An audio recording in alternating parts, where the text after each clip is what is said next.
This morning, I'm going to be talking to you about China's race for commodities and what it means for the world. But in order to do that effectively, I need to set it in the context of the global demand and supply pressures that are facing the world today around commodities. So what I'd like to do, if you permit me, in the 7 to 10 minutes that I have, is I'm going to explain what the demand pressures are, and then I'm going to focus a little bit on what the supply constraints are with arable land, water, energy, and minerals. And then I'm going to talk to you specifically about what China is doing in the race for commodities and how that actually could transform the world.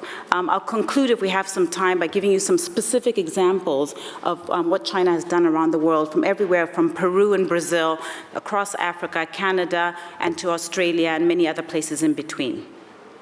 But let me start by telling you this, two facts associated with commodities. The first one is in the aftermath of the financial crisis, so since 2009, commodity prices have increased by about 150%. The second piece of information that I think is worth bearing in mind as we go through this topic is that there are approximately 20 fights, wars, civil conflicts going on around the world today that have their origins in commodities. In order to really understand what will happen in the years to come, and by the way, I should tell you up front that I strongly believe that we will continue to see commodity pressures, i.e. commodity price rises, in the decades to come. But also, I fear that there will be more conflicts around the world that have their origins in commodity scarcity. But let me spend a few minutes talking to you specifically about the three key drivers of commodity pressures that we're seeing around the world. I'm sure many of you will be familiar with them, but let me just expose them a little bit more for purposes of this morning. The first key driver of demand for commodities is the population. As you know, the world's population has grown from around 3 billion people in the 1950s, 1960s to where we are today, over 7 billion people. By 2050, we expect that there'll be 9 billion people on the planet. And it's not until 2100, according to the UN demographers, that the world's population will plateau off at around 10 billion people.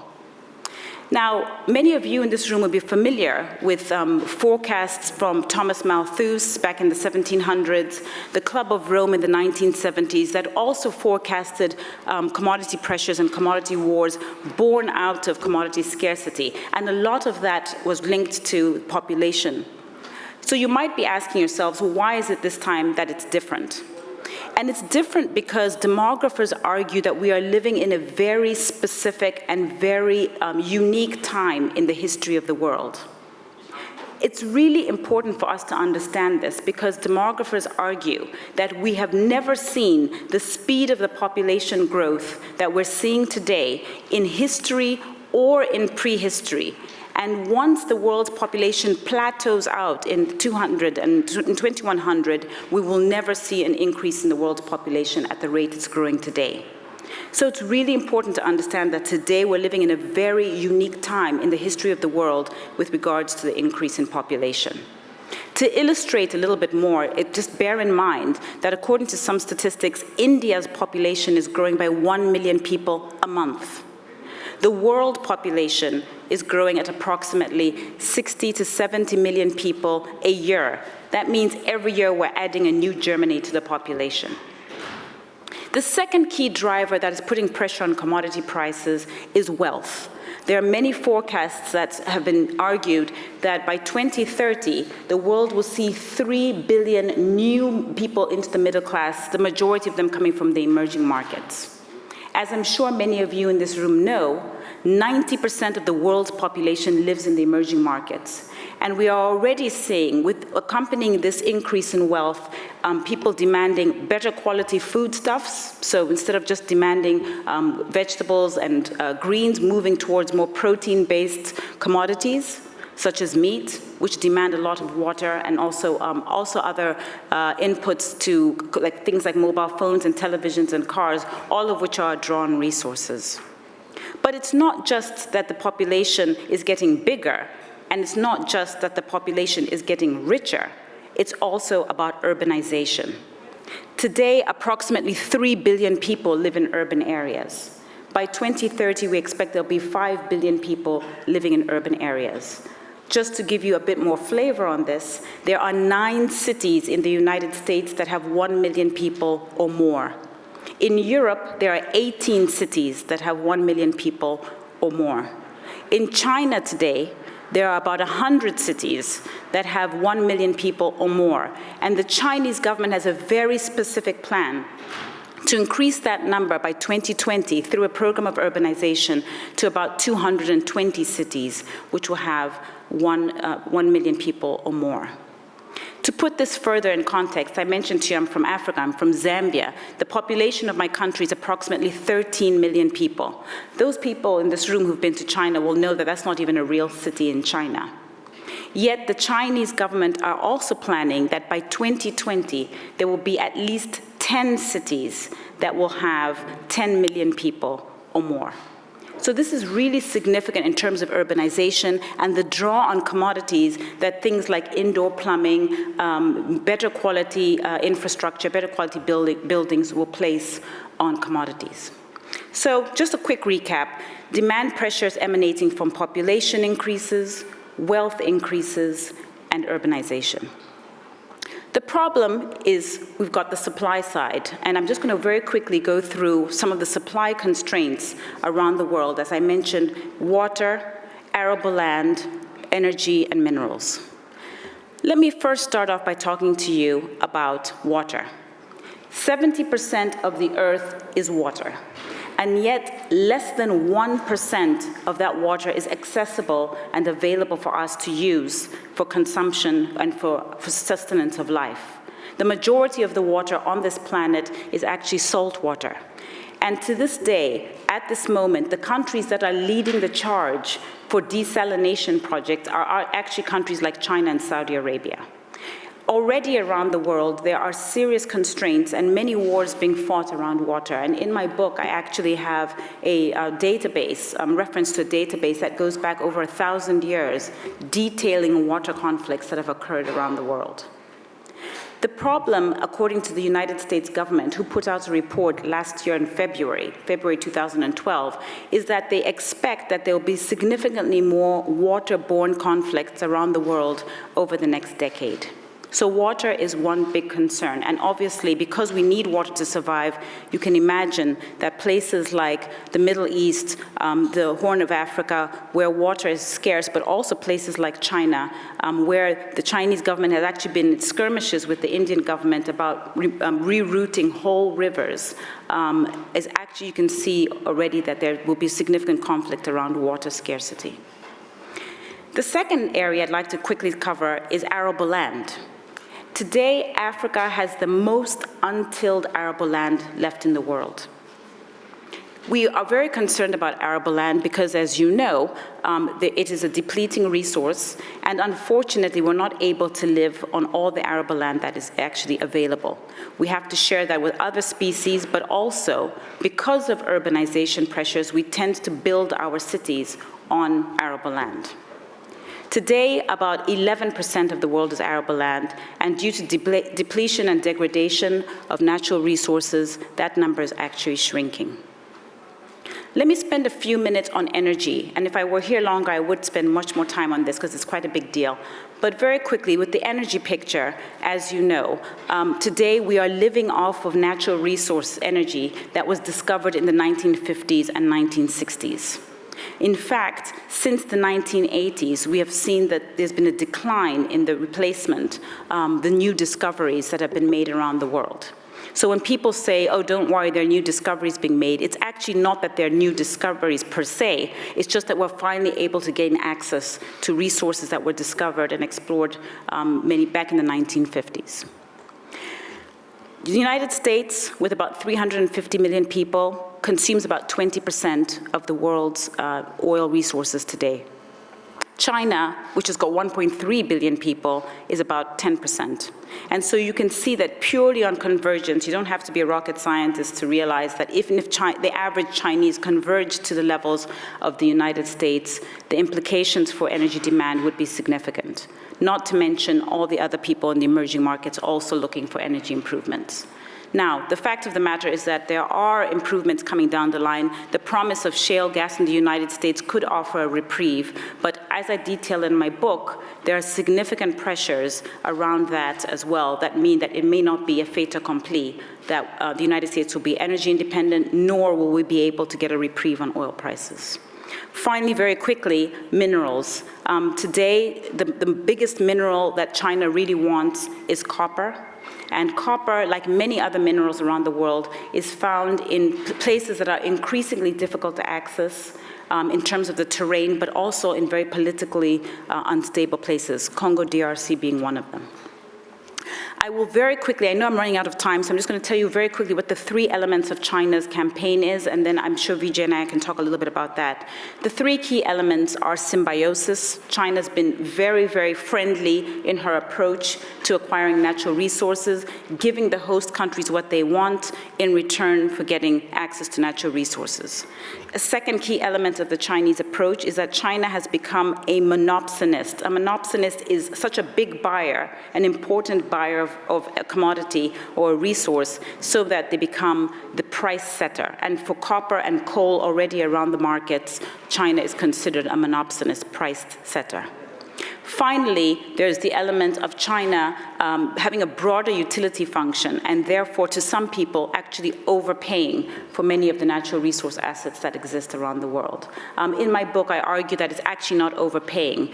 China actually values assets in a much broader utility function and therefore doesn't really focus only on the sort of inherent value of an asset using discounted cash flows. The implications of that are that commodity prices will be higher. So whereas we might value this table at 100 million, the Chinese might value it at 500 million because of the political imperative at home that they have got to deliver those assets home in order to keep the economic growth going along. I'm going to stop there. Suffice it to say, I do believe that commodity price pressures will increase and we will have a higher risk of conflict, as has been described by many in the past. Thank you very much. You make a powerful case for why we are seeing an extraordinary, you argue unprecedented, commodity cycle. Sometimes it's been called a super cycle. There's no doubt that the world has not seen anything on the scale of China's rise. Arguably, perhaps, with the arrival of Europeans on American shores 5 centuries ago, the implications in economic terms, one could dispute, was even bigger or comparable, but nevertheless, extraordinary impact. But what we have seen about commodity markets throughout time is no matter what it looks like in the moment, eventually, through often unexpected forces conspiring, cycles mean prices go up, prices come down. You're an economist by training.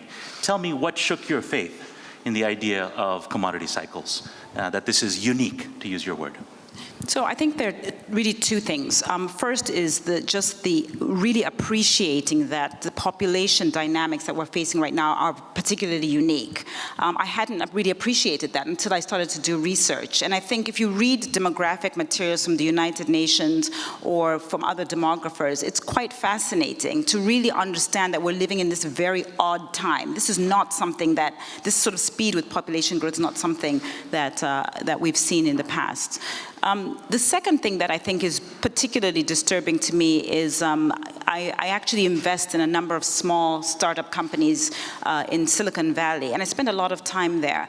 And one of the things that I found kind of interesting is that there's not been as much discussion and much effort as I would have expected in finding solutions or alternatives, substitutes to natural resources. I also sit on the boards of a number of energy and mining companies, and I realized that the discussion is still about extracting the resources that already exist, and much less focus is applied to R&D to sort of right this balance that we're quite worried about. So both that demand population story and the fact that the real innovation that is needed in desalination, the innovation that is needed to find substitutes is really not quite there yet, are the things that really worry me.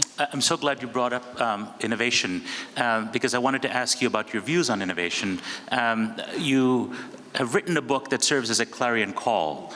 If nothing else, if I were a venture capitalist or if I were running an industrial company or extractive company, I would take on board the arguments you make and take from it a long-term play to invest in things that would help expand the stock of resources. But it sounds like you don't have the faith that this will happen, or at least that will happen in time. Is that what I'm hearing? Because you identified, for example, shale gas in the energy space, which is transforming North America. You talked about, for example, desalination. If 70% of the Earth's water is currently unusable but could be in future, that could be innovation riding to the rescue. We could even think of, for example, China, even though it is the world's biggest problem for the issues you present, could also present the world's biggest market in scaling up clean energy technologies in a way that it might be invented in Germany, but if it's rolled out in China, you actually have a bigger impact on climate, on avoided use of coal and other issues. So why are you not as enthusiastic about China also being part of the solution?